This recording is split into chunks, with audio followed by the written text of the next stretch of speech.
อนนี่อยู่ดีห้องเย็นผาสุกร่ำรวยห้างนี้ สบายดีสบายดีก็จืดแล้วเนาะ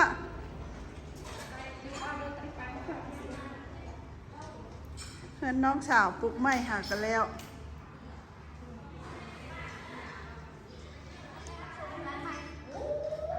ลูลามาเฮา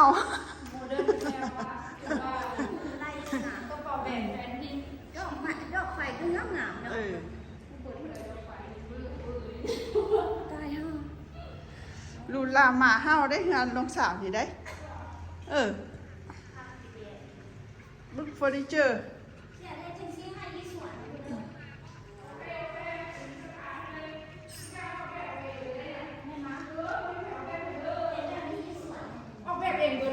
ว่ะเอาแบบเองเลยนะกูได้เกลือนั่นก็ต้องเสียวแบบนั้นโล่งโถงดีนะ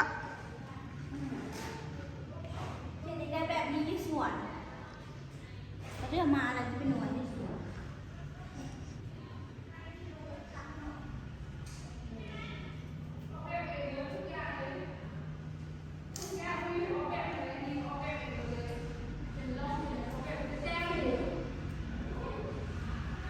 มีห้องน้ำมีหรอปะห้องน้ำมุดขนาดลูกน้องเอาไม่มุดขนาดเลยฮะเอาวางห้องน้ก็เป็นมุดก็ไม่ได้ต้องเสียบตัวมาใส่ำมุ้งยังค่ะเขาSCT นะแค่บ้านกวางมาก SCT เริ่มบานกวาง มันมีเล่นที่ว่าเล่นตัวแท้อยู่ในกำแพงข้างดินมันแท้นะดินยาวไปจนถึงไม่ละเงินมันอยู่ในดินมันเนาะมองไปยังคนเนี่ยคือเลยเมื่อกี้นี่หลงตอนนั้นยะ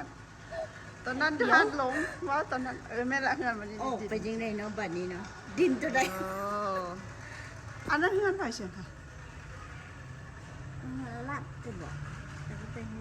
มันหมอลักหนวดเลยลัดโอ้เงินลัก